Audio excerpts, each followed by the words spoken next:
So, welcome back. My name is Martin Inthamoussu. I am from Uruguay, which is not Paraguay. And I'm going to be moderating this great session with three different perspectives from different parts of the world. And I would like to start by saying that none of us has the final answer to all these questions, especially when we talk about funding the arts, and that this is supposed to be a conversation, and we really encourage you to tell us, how do you do it?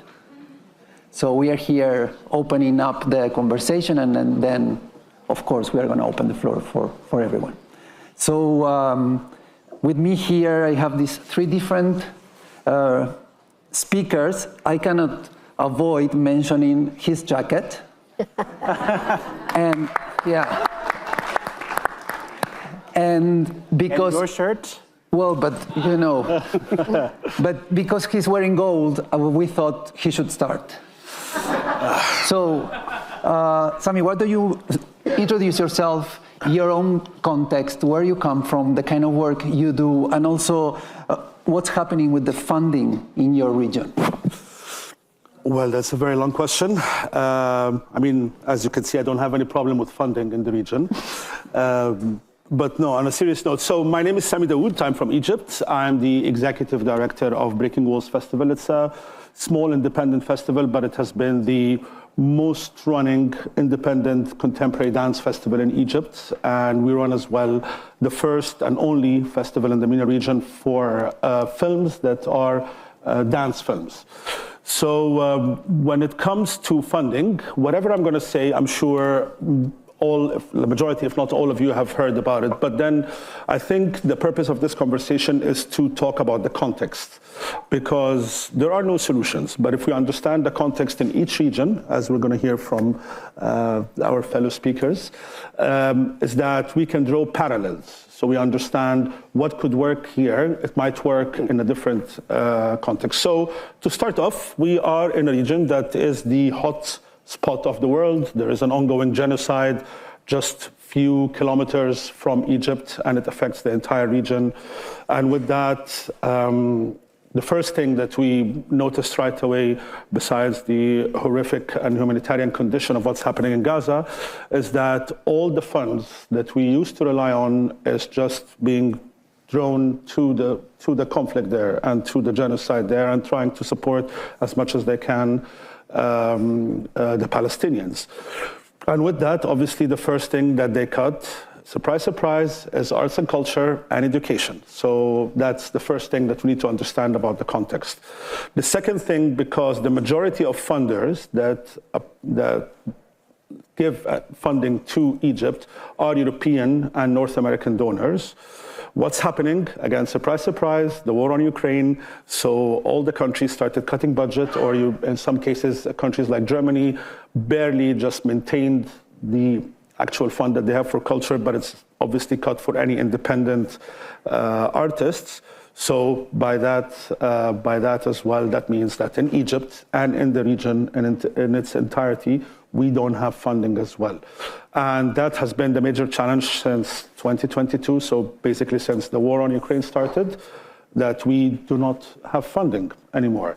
And I can go on, but I would like to go with the flow of the conversation of what worked and what is working, and what were the challenges and what is working, but after we have the first round of conversation with my fellow speakers. Okay, thank you, Sami. So now we go to Kelly. What's happening in Canada? Yeah, so my name is Kelly Langgard, and I am the director and CEO of the Toronto Arts Council and the Toronto Arts Foundation. And I'll just maybe give you just I know there are many Canadians in this room and people who are familiar with our model in Canada, so I'll just give a very quick overview. I mean, Canada has a strong public funding model for the arts, also some philanthropic investment, though not nearly the same as in the States. In Canada, we have public funding at the federal, provincial, and municipal level, usually. The primary funder for the arts at the federal level is the Canada Council for the Arts, as well as a number of programs that fund arts and cultural activity through the Government of Canada, through the Department of Canadian Heritage. In each sort of province and territory of Canada, there are also often arts councils that are sort of built on the same model as the Canada Council for the Arts, and sometimes also or departmental or culture department funding for the arts. And then at the municipal level, we have a similar model as well. Some arts councils and also, city department funding for the arts.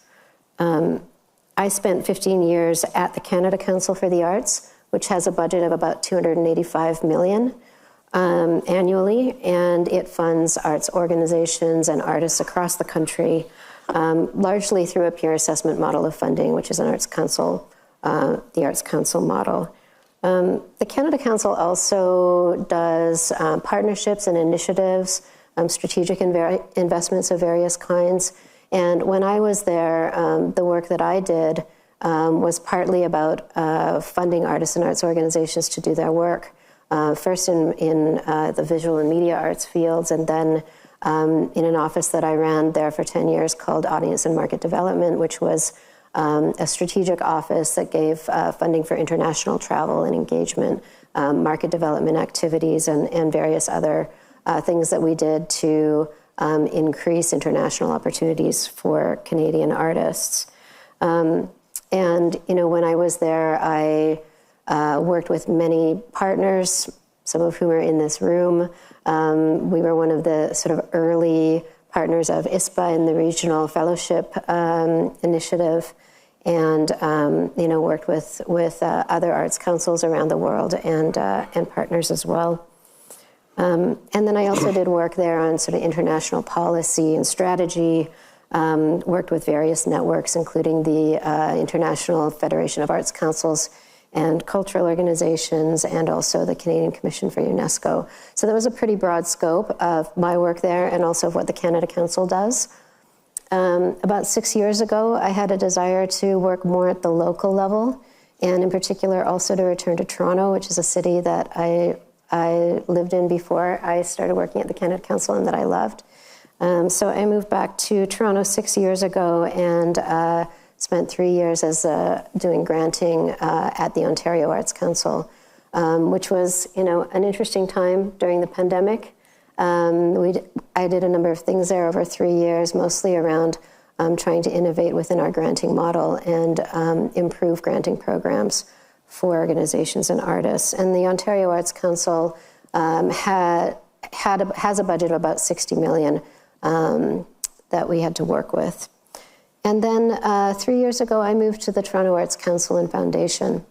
And I've really enjoyed working in that model. It's actually, they're actually two nonprofit organizations. The Toronto Arts Council disperses about $30 million in public funds from the City of Toronto.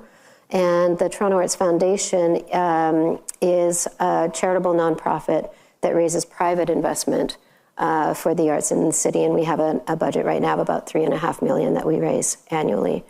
And this, to me, is a really dynamic model with with lots of potential, because the way I look at it is the Toronto Arts Council is this responsive model. 90% of our funding goes out directly in grants and services to the community. And then on the foundation side, we have this ability to be very proactive and fill some of the gaps we see around capacity in the sector. Also make the connection with the public, make the connection in terms of advocacy, and bring more public awareness and support and political awareness and support for the work of the arts in Toronto. So some of the things that I love about that model is just our ability to be so close to the ground, the political relationships that we have. In Toronto, we're lucky to have a leadership at the city level, at the city council level, and with our mayor, who are very supportive of the arts, who really understand the impact that it can have in communities. One of the first things that I began working on when I came to the Toronto Arts Council and Foundation was a new culture plan for the City of Toronto, So working with our city colleagues, we produced a 10-year culture plan that was released just over a year ago that committed to investing $30 million more in the culture sector in Toronto over 10 years, which is, an enviable place to be, I think, when so many cities and governments around the world are decreasing investment. Toronto's actually leaning in to increase investment, and that included for the Toronto Arts Council $10 million over 5 years. Plus, and I think this is important, inflationary increases every year, which is critical. So last year we received $2 million, our first allotment, plus an inflationary increase of 2.5% to our budget. This year we are anticipating the same. And having that city culture plan, we then followed that up with our own strategic plan, which we released a couple of months ago. We are sort of well positioned to play the role that is essential for us to play in the city. And I guess just before I wrap, I'll just say that, for me being a funder for as long as I have been, I have some clarity over what I think my job is. And I would say, and also what I know it isn't. And I would say that my job as a funder is not to tell anyone what or how to do in the sector. I think that there is an incredible amount of innovation and resourcefulness in this sector that just needs to be supported. So my job is to make it easy, to make our programs faster and better and lighter, and to get out of the way. My job is to increase investment, both public and private, wherever we can.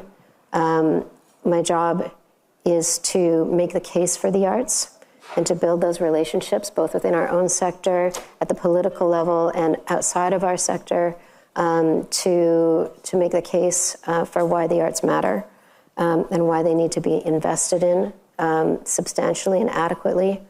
And I would also say that, my job is to build partnerships and collaborations and alliances wherever I can. That's something that I've done, throughout my work as a funder, and something that I know we're going to talk about in this room today. There are ways to do that at the local level, at the national and international level, wherever we are, and that is only going to sort of increase our effectiveness and our contribution to society. So I'll leave it there. Okay, thank you, Kelly.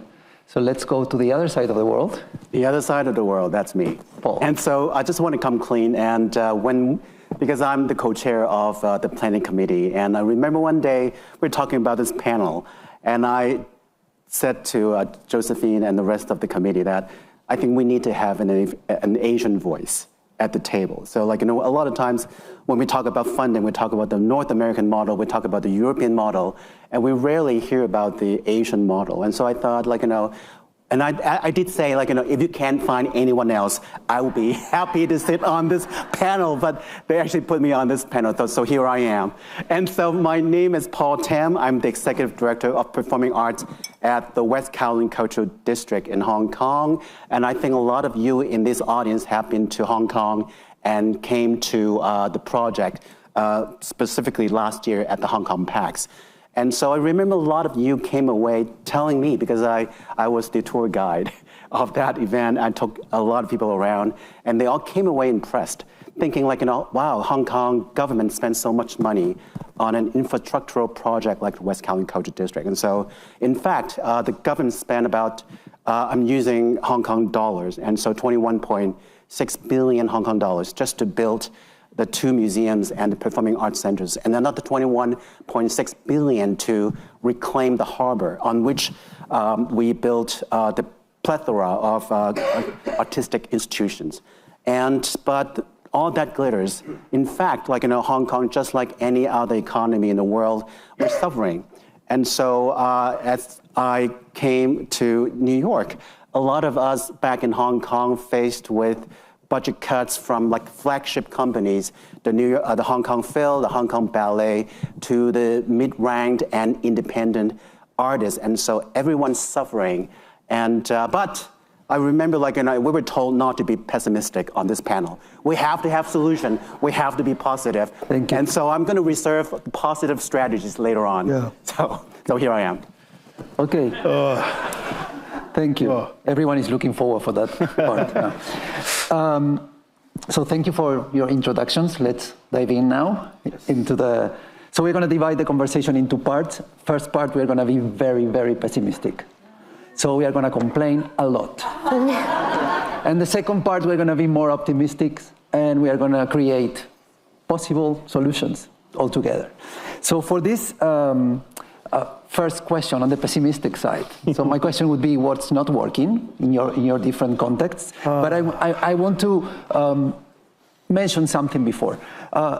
In September in Barcelona, last September, when we had Mondia Cult, some of you were there, they released the last data, and 50 million people work in arts and culture. That's less than 1% of the population of the world, and generate 3.1% of the GDP. Yep. So less than 1% generates 3% of the GDP of the whole world. Yeah. Still, we don't have the money for that. Yeah. So I hear you speaking a lot about the public funding.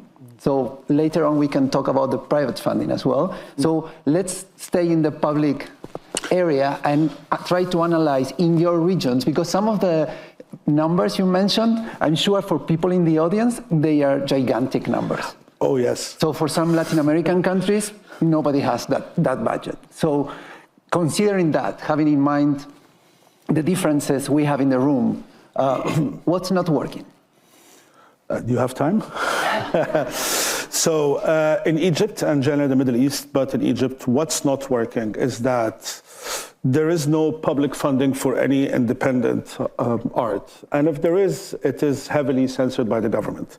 There is a massive censorship that comes, which has been growing for the past 15 years. I mean, it has been growing since ever, but for the past 15 years. So you have censorship on any topic that you would like to discuss that's related to the taboos of religion, sex, and politics, which is basically anything that you really want to challenge on in the arts. Unless you want to do a kids show, then you're fine and good to go.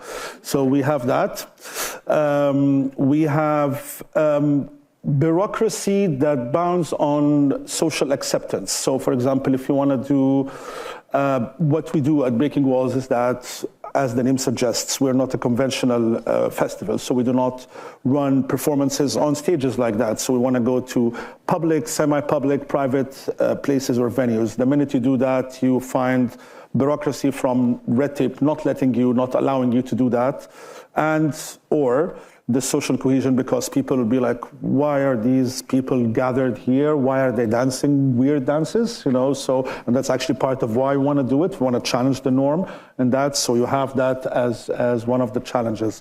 The other challenge is legalities. So for Egypt, there is no, I'm not sure about the region, but in Egypt, you cannot register a company and called a theater troupe company. You cannot do that. So you have to register your company either as a production company, which comes at a cost with everything you do and all the licensing that you need, or the majority of us tend to go for a training and development company.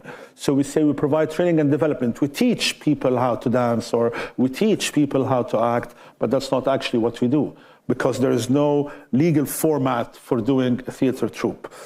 And then comes the funding. Obviously, I'm listening to all the numbers here, and I'm very jealous. I wish we can move to Canada or to Hong Kong. Even with all your challenges, I'll be filthy rich. This would be real gold. But jokes aside, and the funding that we receive from any institution, whether it is a regional institution, the ones like Afaq or Al-Mawrid, which are the biggest ones, like the private ones in the region, or from the different embassies from the EU or the US, they all come at a cost. So they come because they're under scrutiny from their government, so you cannot just spend on anything. So we would be asked questions like, you need to get me bills for that, and invoices for anything that you purchase. But I'm not a company, so how we are a company, but I'm talking about the general perspective. So how would I be able to provide that for you? So we work on that kind of proof system. We are told, okay, if you're receiving money from the Dutch embassy or the British embassy, we need to have a British artist. So that gets as well on the creative side that we have to have someone from that country coming in to perform, which as well puts a burden on us in terms of finding the right artist, the willingness, the fees and everything. So that puts as well another hurdle that we have to navigate through. Having a model that is sustainable over the time is quite tricky. Because, and again, this is a very personal perspective for Breaking Walls. We decided since day one, we're not going to have any tickets. All our shows are for free. We don't want any tickets. Not only because we don't want to go through the hassle of ticketing and taxes and everything, but because we believe that that kind of art, that kind of independent art, contemporary dance, there is a voice to be heard, especially with the people that we work with. We always focus on people who are marginalized. We do not want to have tickets, we do not want to put boundaries on the audience. So to have a sustainable model over the year didn't work. And we had to find other ways, and I'm going to jump a bit to the solution, but not all the solutions, is that we had to do the things that I just mentioned. So we're not a training company, but I mean, we are a training company. So what we do is that let's have workshops, for example, that are a bit paid so people can pay and we have a bit of money that can allow us to do things. Let's do some merch. Obviously, like these things would not give you the amount of money that you want, but helps you somehow navigate the system. And last but not least, that we have to have a second and a third job. This is not my full-time job. I have another full-time job, and sometimes I have even another job working as a consultant.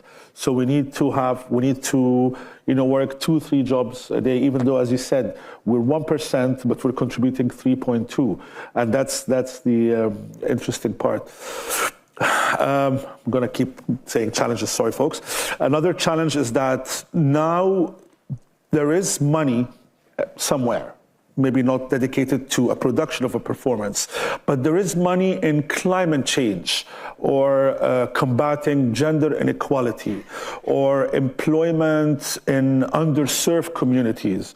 And all of these funders and donors, they want something innovative. They want something different rather than your regular training, providing training to these communities or raising awareness. Let's do it through art. So what we tend to do, like not necessarily breaking walls, but then in the bigger scheme of things, is that artists would create a piece that is about climate change, because then I can go and get money from someone who's funding for climate change.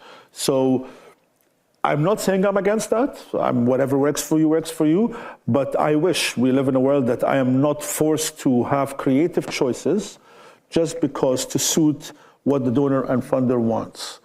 And that's what we do, in a way, when we do the festival, is that we do not mind anything. You know what? Anything is on the table. Like, you can talk about anything, you can do performance about anything. We just have to be cautious, especially when we tackle like the 3 taboos I mentioned. We have to be very cautious how to present it, where to present it, when to present it.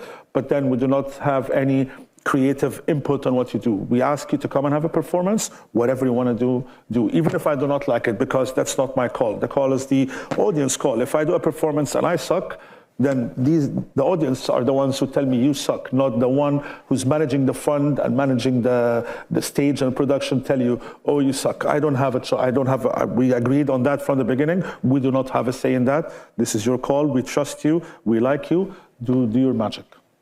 So enough about the challenges from my side. Okay, let's listen to other challenges. Who wants to continue? Anyone? Ladies first. Okay, good.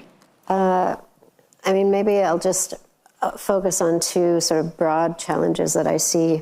The first is, I think, just that understanding that we need to create within sort of the general public, and also in the political realm about what the investment in the arts really needs to be if we want to continue to see all of the positive social outcomes and economic outcomes that the arts can deliver.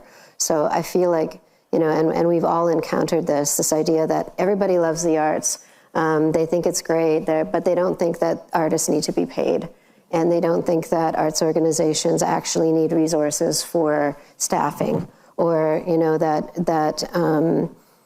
somehow that all of this magic that is generated by the arts just kind of comes out of nowhere and will just continue to happen, even without investment. And even, when we have very clear arguments, like you were saying, Martin, about the contribution to the GDP, like that's obvious, but the connection is still not being made. Well, what kind of investment needs to follow if we want these outcomes from the arts, if we're getting these kinds of outcomes, if those outcomes could even be improved through investment, why aren't we doing it? What does that investment need to be? So it's partly about convincing the public, storytelling, impact arguments, changing maybe a bit the way we work. We're certainly thinking about that as funders at the TAC. How can we tell impact stories better? What kind of data do we need to generate? But then also, when we're talking to our political stakeholders in the city about funding, I want them to understand that if they want these outcomes, they have to invest in them. They're not going to just, we can't continue to kind of to work with such, sort of low margins of error and with such little sort of infrastructure in such precarity, and expect that the arts are going to deliver all of these things that our city wants and needs. Thank you. Okay, so challenges, right? The question. So I've worked in NGOs, I worked in commercial, I had my own business, and so I have done the whole spectrum of enterprises from this end to that end. And so I think at the end of the day, it's always about two things: the vision, the mission of the company, whether it's NGO or commercial, and how much money can you raise to fulfill the vision. And so for West Kowloon Cultural District, my project, and before I go on, I think I need to explain the modus operandus. And so you might have seen the exteriors of West Kowloon Cultural District. It's huge, 40 hectares of new land, and you have museums, you have performing arts centers. We're going to have office buildings and hotels and whatnot. It's mixed use. But on the other hand, the government gave us a lot of money to build, but the whole modus operandus is that there's not a single dime from the government each year. Annual funding, there's none. And so the whole idea is that we own the right to develop the land. And so it's about 40 hectares of new land right on the waterfront. It's new land, and the government, as I mentioned, spent a lot of money pouring sand and stones into the harbor. So we have new land on which we can actually create new cluster of buildings. And so there's not one single cent from the government to West Kowloon each year for our annual operating budget. And so you're going to ask me, how can we sustain our operations? So right now it costs about 150 I'm quoting US dollars. It's about $150 million to run West Kowloon. And that budget's going to rise the more artistic institutions we roll out. And in fact, I have a new venue to be launched next year. It's called West Cape Performing Arts Center. So that's going to add another Hong Kong, now I'm quoting Hong Kong dollars. I'm translating between two, very difficult. And so it's going to add another $300 million to my budget each year to meet.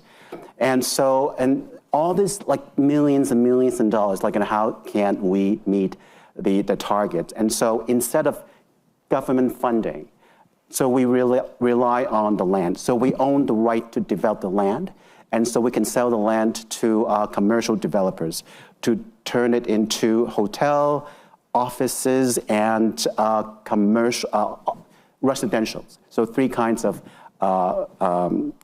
usage. And so we get the money from the sale of the land, and also we get a cut on the annual rental incomes from the commercial developers. So that's in place of government funding. And so it sounds like a really extremely interestingly unique way of running a performing arts venue or district. But the difficult part is that you actually pit it against the normal or the not abnormal economical cycle of the city. And so right now, because it all depends on the value of the land. And so right now, Hong Kong, the real estate is quite depressed. And so if we sell the land, the money is going to be less than what we expect. And so we're kind of in a bind. And that leads to my challenge. And how do we, the museums and performing arts venues, how do we raise enough money to meet the deficits?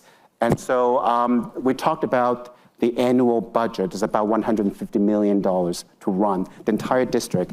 For me, it's about, right now I have 2 venues, Situ Center and Free Space, and it costs me about $300 million a year, Hong Kong.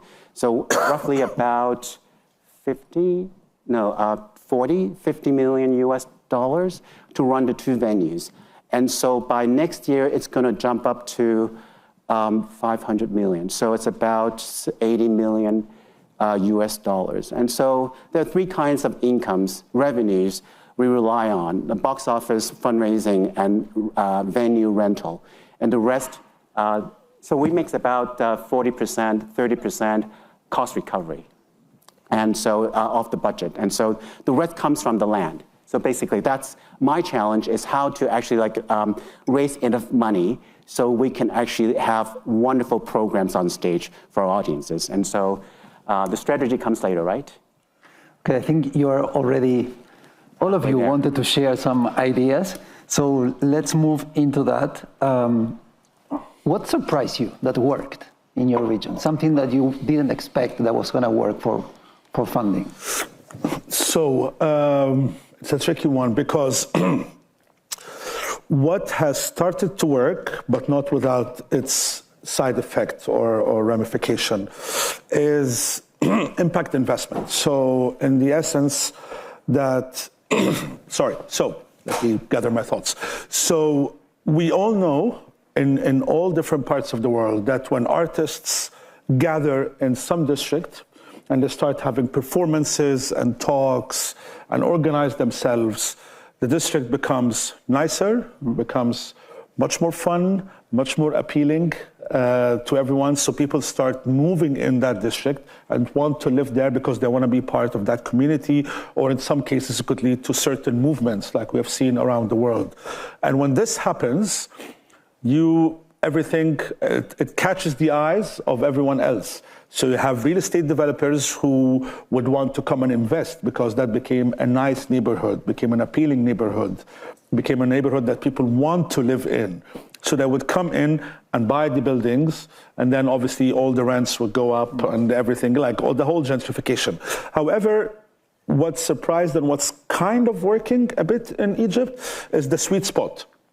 So in downtown Cairo, it has been always a place for artists to meet, whether to create art or just to meet and group and have creative talks, or just live there. So this whole community has been vibrant, and because of its historical value as a neighborhood in Cairo, then it caught the eyes of the real estate developers. So they started buying buildings there, but they haven't started selling apartments yet there, or haven't started raising the rent there. But what they did is that they started supporting different festivals and different formats of production, whether theater or other forms of art.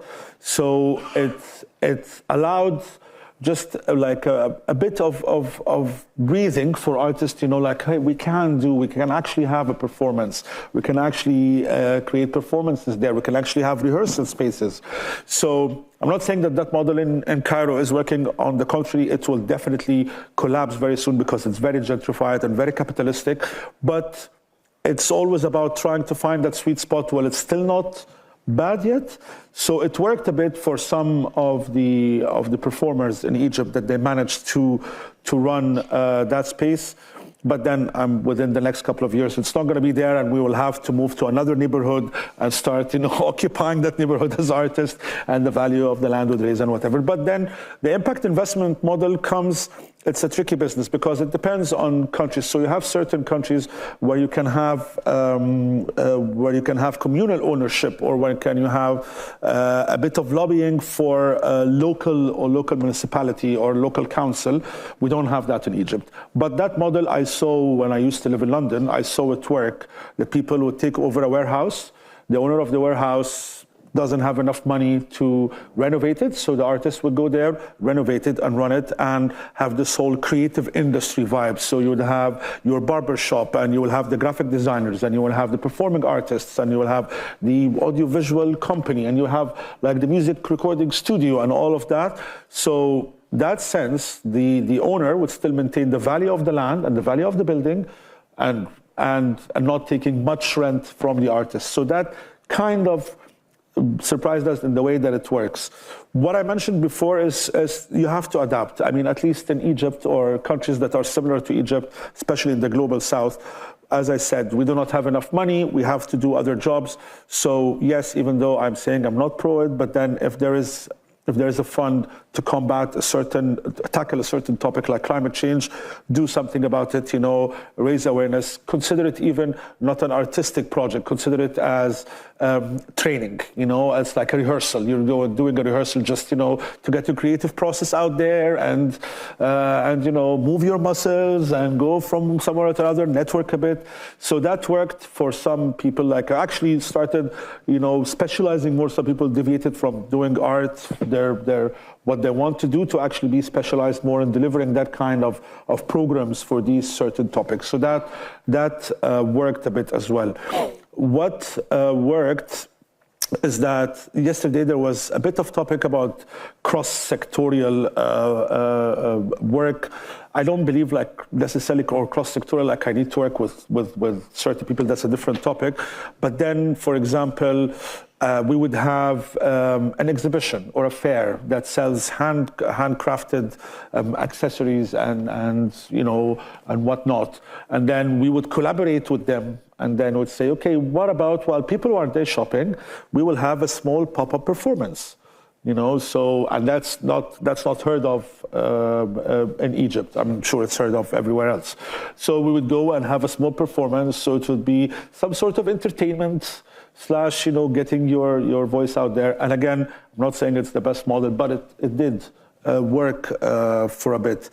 And the thing that what works the most, or like made us survive that far, is that we've been keen to be out there. Like I'm thankful I'm invited here and managed to meet a lot of people, and I wish I could meet more of you. I have Hazem Haidar, who's the artistic director and the founder, who has been going all over the world, basically trying to promote. So when we have these kind of partners, like we say, we have people from the UK, from France, from Chile, China. So like when we have that, it gives us an edge when we go and talk to the funders and say, it's not that we're going to only do our programs, but actually we have an edge because we have artists from these countries. So if you give us the money, we'll make sure to have the soft power that you want to play as an embassy or a international cultural institution, to have people. So that kind of worked as well. The last but not least is the trying to be innovative in the way you deliver. As I said, like run a bit of workshops, so you will have more people coming in, trying to build the community. I mean, one last thing, sorry, I'm saying one last thing and then I carry on. So the main issue is that because of how the world operates, that we are super international.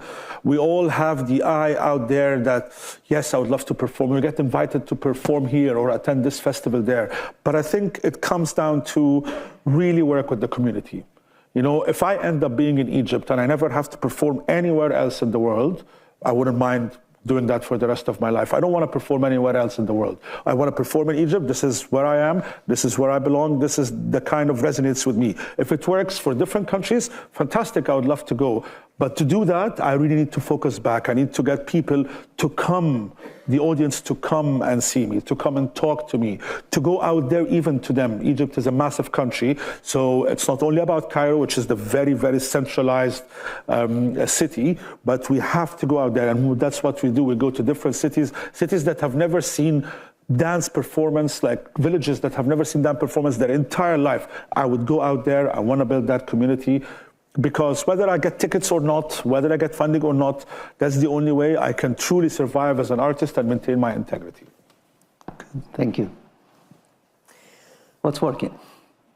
Yeah, I can think of a few recent examples on, in terms of advocacy and making the case and the argument for arts investment. Just over a year ago, the Toronto Arts Council, as well as the Ontario Arts Council and OCAD University, the Ontario College of Art and Design in Toronto, partnered with the Ontario Chamber of Commerce on a kind of white paper and report about the economic impact of the arts, and also beyond that, social benefits of the arts. And, it was something that we all sort of fed into in terms of content, but it was really the Ontario Chamber of Commerce who took it on and created the paper and then promoted it and made it part of their sort of economic strategy for the province. And a partnership like that for us was new and really important because, it's frustrating, but we can talk we talk every day about the economic impact of the arts, and they're like, oh, well, this is just the arts sector talking, right? And then you have an organization like the Ontario Chamber of Commerce say, actually, investing in the arts is good for our province, it's good for the GDP of our province, for all these other, business reasons, and people start to listen. So I think those kinds of partnerships are important and something that we had a lot of success with, and are continuing actually to have a lot of success with, because it was also an education process for the Ontario Chamber of Commerce staff, who are now, champions of our sector and the impact that it has, and continue to be. Something else that was started a number of years ago through the Toronto Arts Foundation is a program that we run called Arts in the Parks, and that was started because there was a need for arts activities to be present in neighborhoods outside the downtown core in Toronto, and where there's less cultural infrastructure and less opportunities for the public to experience art in their neighborhoods. So Arts in the Parks was created with a lot of support from City Council at the time, and there was a parallel program set up at the Toronto Arts Council to fund artists to participate in the program. So the Toronto Arts Council program is called Animating Toronto Parks. Arts organizations that want to do work or have work that's suitable for presentation in public parks can apply. And if they get a grant, we will work with them on the Toronto Arts Foundation side with our staff team for Arts in the Parks to give them the supports to do all the sort of the park permitting and things that they need to present their works in the parks, and then we market it under one program, Arts in the Parks, and it's been very successful. Partly, successful because people have more access to arts experiences in their parks, in their local communities, and also because it creates appreciation for the value of the arts in people's lives. I think something that we deal with often, that we probably all deal with, is this sort of public perception that the arts are not for the average person, or that there's some kind of exclusivity around arts engagement. Arts in the Parks, like I'm sure many of things that you do, sort of breaks down those perceptions and those assumptions, and exposes people to arts experiences where they live. And all of that programming is free. So that's a program that we're building on, and sort of constantly using to talk about the impact that the arts can have on people's everyday lives in their communities. May I just add one more thing? Sorry, Paul, because something came to my mind now. What worked as well for us, and I see it working with other people, like I've read about this study that the uber rich now are more interested in experiences rather than goods. Because now, with the amount of wealth that the 1% is accumulating, for them to go and buy a Dior or Chanel bag is not exclusive anymore, because everyone else has it with all these different payment methods for them. So they're interested more in the exclusivity of things. So So to attend the Met Gala, that's an exclusive event that they would pay a lot of money for, to have that kind of experience. To go to Wimbledon and be in the first row, that's the kind of experiences that they want to invest in. I'm not saying that we, the kind of people that are here and myself, we would cater for the uber rich, but we can draw parallels from that. And we have been trying a bit that this whole exclusivity, that you have people who want to pay money, like philanthropists who want to pay money and they want to fund you, but they like you as a person, but they don't know much about what you do. So you can run certain things that have certain exclusivity to it. I know I sound like a capitalist. I know I sound, but I'm trying to draw parallels to, navigate how to survive a bit. But then you can find, and that has been the case, that we found people who have a bit of money. I'm not saying they have a lot of money. I mean, and money for Egyptian context is different than money for Western European context. But then they are interested in having these kind of performances. And historically, where you had Mozart, you had Beethoven, they were playing, yes, for the public, but the majority of their music was played in the courts of the princes and the dukes and the archdukes and kings and royals and everything. So you might as well think about that in terms of providing some people who are like the consumer or the audience who want to have exclusive thing, like try to work on that. Sorry to interrupt. No problem. And so, strategies, right? Okay, so there's a Chinese proverb. In Cantonese is "Kong zak bin, bin zak tong." And so in English, I have it here. When in difficulty, change, and change leads to success. And there's a third part, bin zak tong, tong zak chun.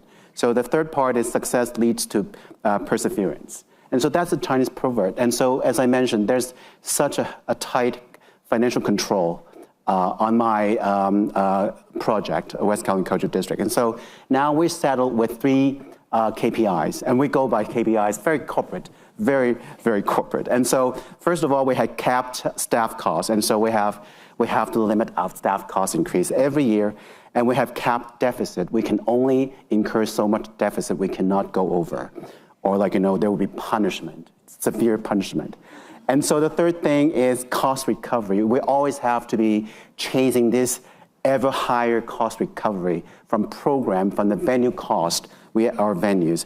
And so what do we do? What do I do? So I have this solution. So we have to work smarter.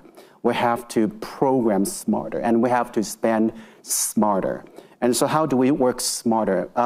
We are a public organization. We have just layers and layers of bureaucracy, just like the government. And so I have staff complaining to me about not having enough time to produce arts.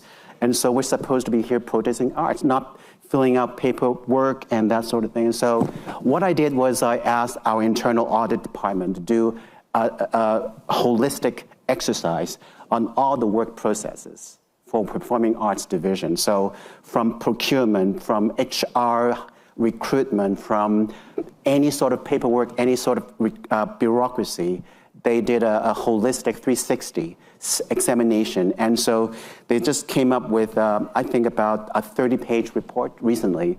And I went through, and it's really, really interesting and really, really, really cruel. And you just see all this kind of age-old kind of accumulation of bureaucracy, not because of the central office, it's because of the workers, the staff. They just think if we're a public organization, we have to do A and B and C and D. And so one thing leads to another, and it becomes just mountains and mountains of paperwork. And so when I go back to Hong Kong, we're gonna attack each problem area one by one. And so hopefully, right now, it's about 60% paperwork and 40% real work. And hopefully, I would drive it down to 40% paperwork and 60% real work producing art. I think that's a very important thing for anyone to look at. We're a venue presenter, and you're funding organization, artists, arts organizations. I came from the world of arts organization. I was at the Hong Kong Philharmonic Orchestra and Hong Kong Ballet. It's the same thing. And so just look into your balance sheets, look into your HR system, look into your procurement process. I think you can save a lot of time. And so perhaps lower your staff cost. And so how to work program smarter. And so we have this really forward-looking contemporary performance programming. And so we have presented works by Florentina Hosinger to Inbal Pinto from Israel. And so in fact, as I'm sitting here in Hong Kong, I have another festival, the Solo Festival inaugural, first time ever. And so until this Sunday, and we have this brilliant Brazilian transgender playwright actress, Renata Calvello, in Hong Kong, doing wonderful work, and it's extremely challenging. And this is what I need to do and what we need to do, because we just want to push the artistic envelope. But they just don't make any money. They lose my shirts, my 3 arms and 6 legs, all it's just impossible, because as I said, we're chasing the ever higher cost recovery. And so what's one to do? And so on one hand, we're producing these wonderful, challenging, thought-provoking works. On the other hand, we have to invest more on commercially minded productions. And so we had a very successful new production, not new anymore, 5 years old. It's called The Impossible Trial. I think some of you in the audience know about this work, Dai Zhong Wang. And it's a Cantonese musical theater. And so it's so successful. We just had our 3rd run in Hong Kong. It's in partnership with Hong Kong Repertory Theater. And so it's of the highest quality of musical theater. And so it's so successful. We had our 85 shows this year in Hong Kong, and we toured the production to Shanghai and Beijing. And it's the first time in the history of West Kowloon, and possibly in the Hong Kong Repertory Theater, is that we broke even. Hong Kong adapts this kind of deficit touring strategy. So almost every tour, I used to work for the Hong Kong Ballet, and so every tour we took, we lost about 80%. So so that's what we do. And so it's the first, that's what we do. This is all in Asia, that's a very common kind of touring strategy, is that you bring it out, you lose money, but you build your brand. And so it's the first time in our history, that we actually finally have a broke even musical. And so this year, 2026, we're going to bring it back to Shanghai, and it's most likely the first time that both sides, the Hong Kong Rep and West Kowloon Cultural District, actually make money, a surplus. And so, so that's important. Also, and that's my, there's a expression, rob Peter to pay Paul.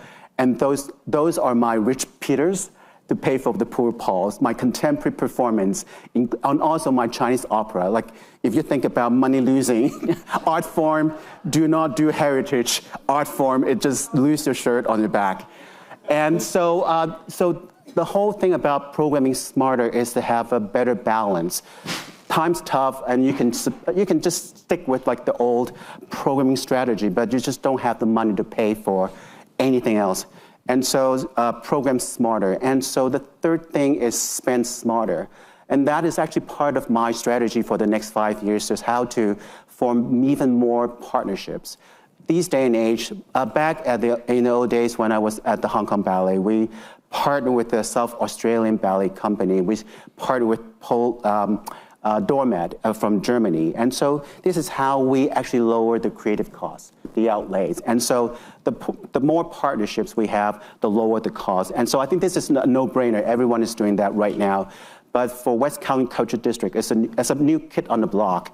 It's something that we will do a lot more in the coming days. And so, and in fact, the last 2 days in ISPA, last day in 2 days, today's the second day, I've been talking to different new friends and old friends about possible MOUs and partnership, all on the same kind of thoughts, that how can we actually form a stronger artistic alliance and financial business model. And so 3 things I do, and hopefully we can come out healthier and more prosperous at the end of the day. Thank you. Okay, thank you. So we're going to open up the conversation right now with a little present for you first. So what do you want to know from the audience? What are questions you want to ask the people here? And then you can go to the mic, answer the questions, or say whatever you want. But have those questions in mind, because that's the way I think we can, pick our brains and be more creative. So think about the questions while we take one over there that is ready, and then I come back to you, okay? Sorry. Hi again. Thank you so much for this lovely discussion, very rich.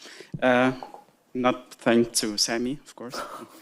I'm Hazem Haider. I'm the artistic director of Brick and Walls, the same festival of Sami works. And I'm going to ask one question that I think I did ask the same question last year, but I'm going to twist it a bit this time.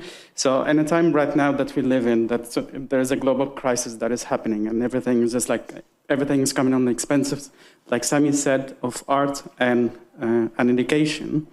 So what is the role, since we have to measure big institutions, what is the role of the big institutions, festivals, venues, of helping out those who are not sustainable enough and less venues, less festival, and small, and also the audience? What is the role to support that, like in actual action? How can we do something that is actually lifting up everyone and no one shuts down? Thank you. Me? I think the question is directed to more your side of that side of the table. So what can we do to help the artists out there and the arts organization? So give an idea, the new venue we have next year opening up at the West Cape Performing Arts Center. We have a dance house, and we're inviting resident companies to take hold. And so one thing we want to do is, instead of just giving the venue and be a landlord, and how do we grow together? And so this is very clear from the outset that we want to grow with the resident companies. And so that extends outside of residency to associate partnership to independent artists. How can we grow together? And so a lot of times, artistic, it's not for us to dictate what they do. And how can we help them generate more incomes, more revenue, so they can produce better art? And so for the new dance house at the West Cape Performing Arts Center next year, so we talked about ways that we can fundraise, we can co-produce, we can co-present. How do we help them, travel? How can we help them tour to a different country? And how can we find a better business model for the resident companies? And so also, because it's a dance house, and right now there's always a shortage of venues in Hong Kong. And so one of the things we've been thinking about, it's not confirmed yet, is how do we free up the venues for the independent artists to come and rehearse. We're going to have the best rehearsal spaces in Hong Kong ever. There are 8 studios in the dance house, floor-to-ceiling windows overlooking the beautiful harbor views of Hong Kong and whatnot. And so we don't really want them to go to waste. And so how can we invite the local artists to come and rehearse and use the venues? And so it's more about how can we help the artists to find a better model to raise more revenues, and also to produce better artistic products to put on stage. Just a short answer to that question. Just to add to that, I'll say that in Toronto there are many arts organizations, large and small. We support about 500 arts organizations in Toronto to do their work. Everything from the National Ballet and Toronto Symphony Orchestra to art organizations that are working in community-based arts. And I am seeing a lot of that happening in Toronto, venue sharing, space sharing, especially because cultural space and the affordability of that is such an issue. And for us at TAC, we are always looking for balance among all these organizations we support. We're always looking to increase support for those growing organizations, smaller, newer organizations. And also in our new strategic plan, we have a deliberate priority around what we call our convening and connecting role. So understanding that we have this view and this sort of support for so many different types of organizations, we have a role to play in helping them to connect, convening conversations, and so that these types of collaborations and supports can happen within the community. Can I just add one more thing? And so apart from the venues, and West Kowloon also does a lot of co-presentation with from flagships to mid-sized arts organization to independent. And so especially theatrical productions. And also apart from co-productions and co-presentation, we don't directly fund. We're not a funder, West Kowloon. So what we try to do is to work with the arts organizations, could be venue, could be some financial resources, so they can actually go from point A to point B. And the second thing we do is we create dialogues with overseas like institutions. So we have a program called Creative Meeting Points. And we have done works with Spain, Finland, and now we have a new dialogue with the Cloud Gate in Taiwan.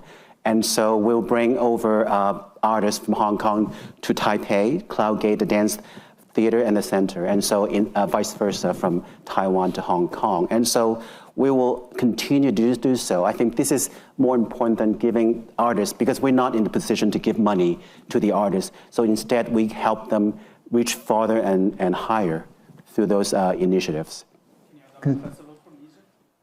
Yeah, love to.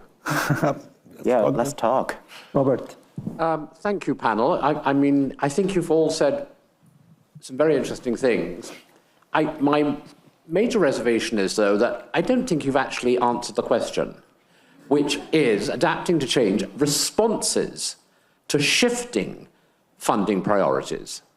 And I think, sadly, you haven't got a Brit up there, because I speak, I think, for people like Torben and colleagues like that, we have really had a period, the last 3 or 4 years, when our Arts Council completely changed the manifesto of where the money was going.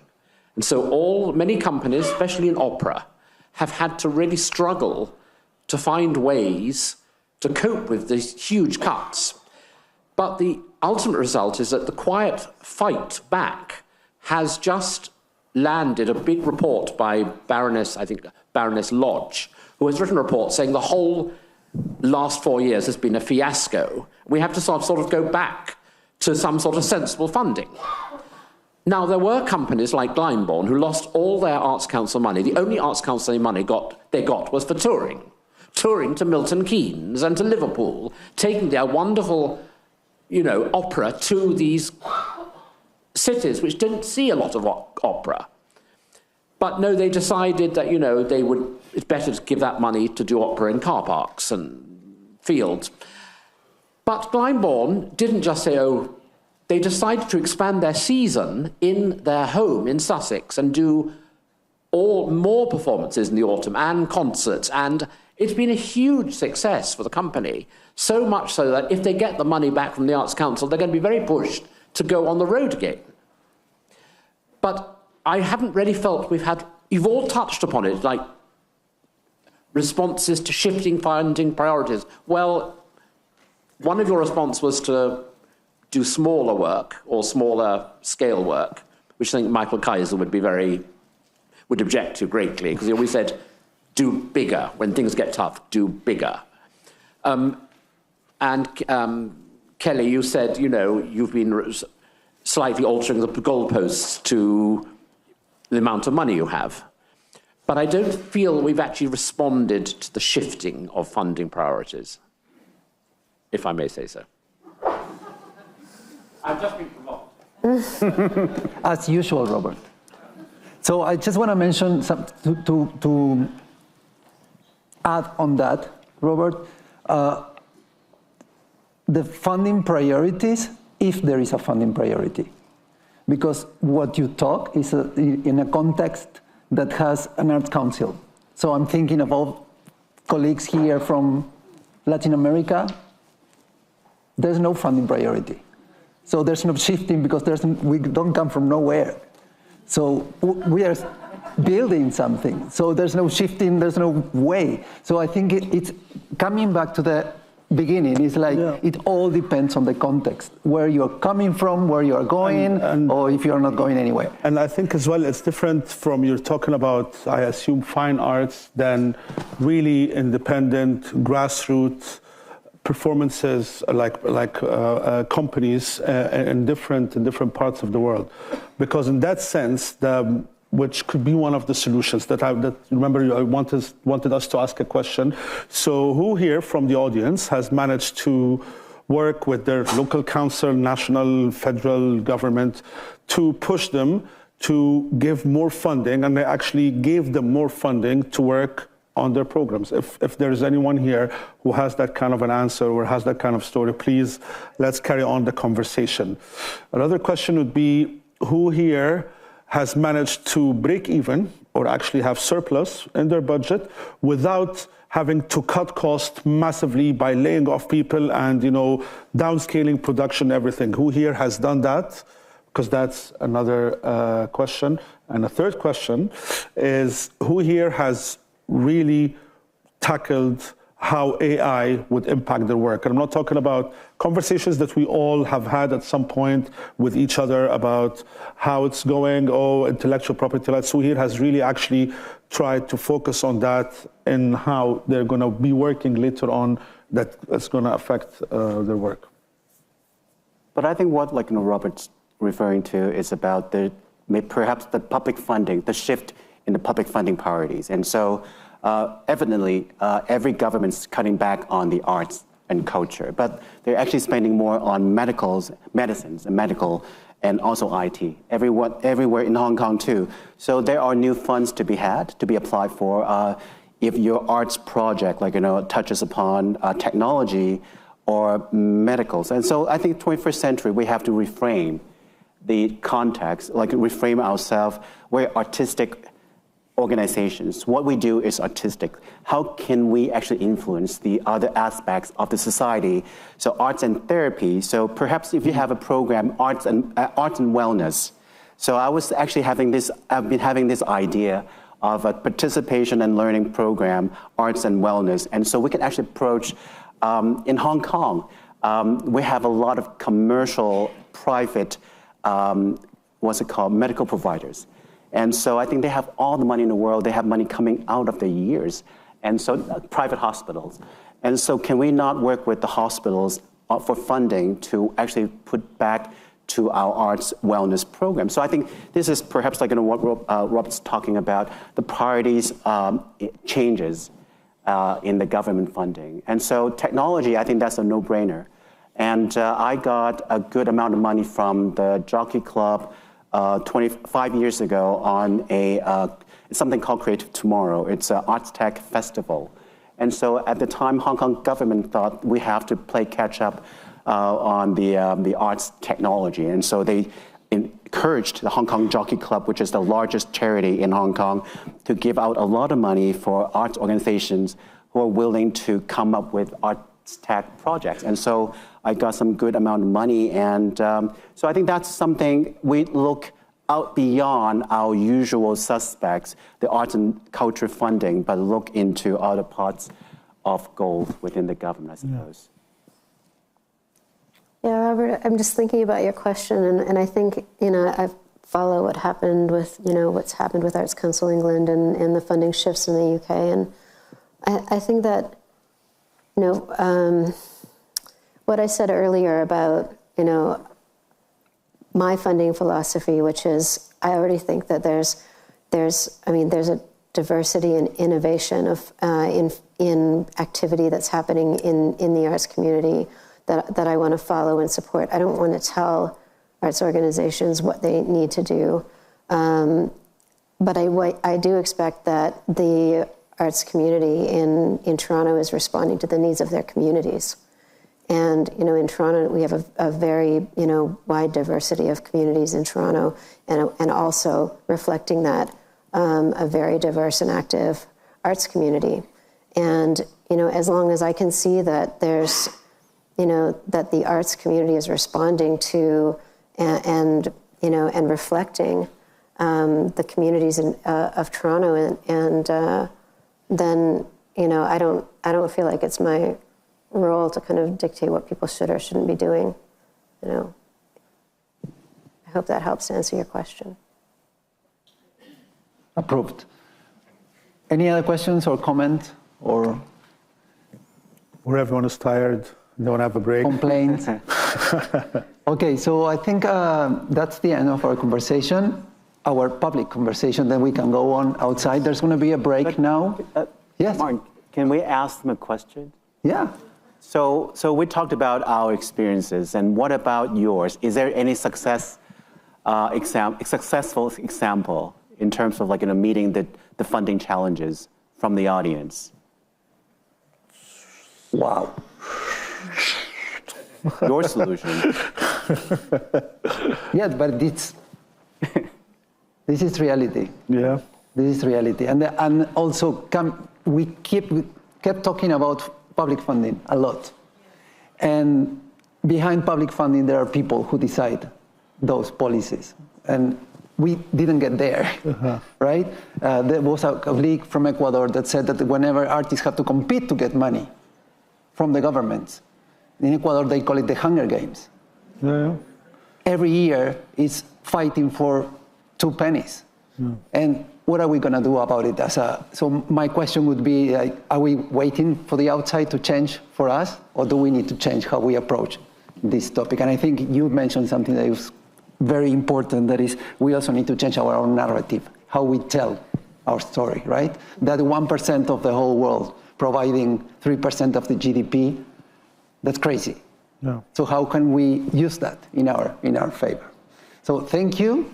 Thanks, everyone. Oh, sorry. Yes. I think we can hear you. She's coming. Yeah. Or you can ask the question and I repeat it loudly. It's coming, the mic. Thank you.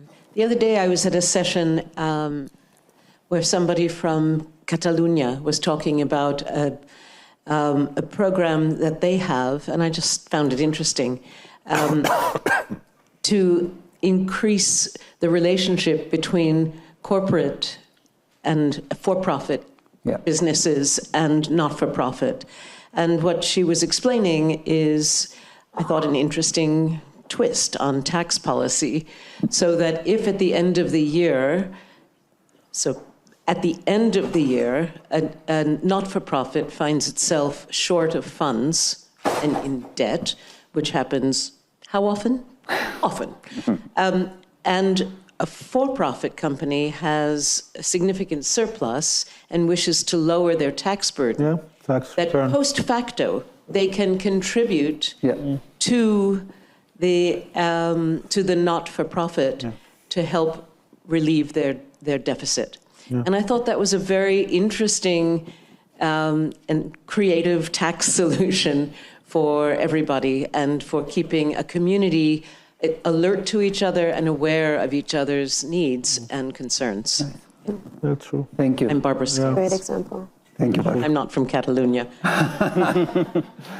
Okay, thank you very much. There's a break now, and we keep the conversation. Thank you.